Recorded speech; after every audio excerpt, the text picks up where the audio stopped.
If a person doesn't share with the community, if he doesn't care about others, he is absolutely selfish, egoistic. Yet he's not actually working for the ego because his ego doesn't really exist. Not only philosophically but practically as well.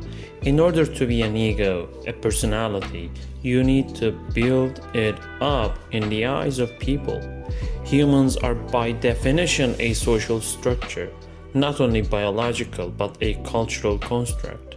In order to be a human personality, you need to work by people.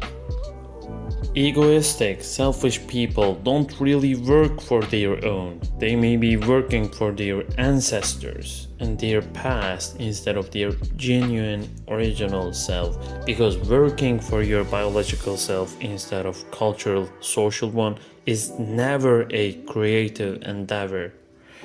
In fact, working for your ego isn't really possible as long as you're just a microorganism in this macroorganism. The radar consciousness we call ego is an authentic ego if it works for others. If ego works only for itself, it cannot be literally an ego. In other words, if it continues the ancestral burden that does not belong to the ego, we cannot talk about a different personality.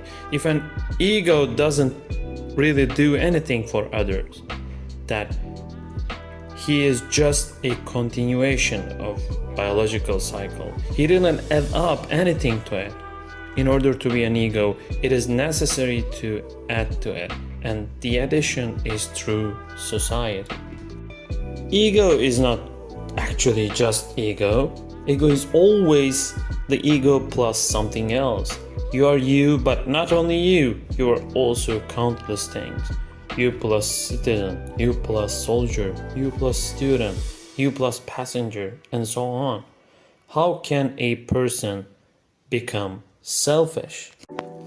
How can you speak of ego if you haven't built it? You didn't come to life by yourself. You're not raised by yourself. You don't decide what you're going to desire or like because society has already determined it. You don't even decide when you're going to die. You are a product of the culture, and in order to speak of your ego, you must have produced a part in this. What is your part? Your part can only be something that you have built through the society. Some cultural elements are your actual self. Without culture and society, what you call as personality is just flesh and bones, and they don't belong to you. What you call yourself without the cultural structure is the DNA of the past people and the meat that will be refunded to the nature.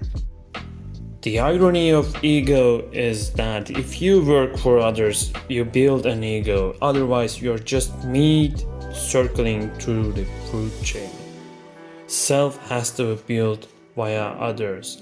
What an irony! Ego is not ego, just like you are never just you.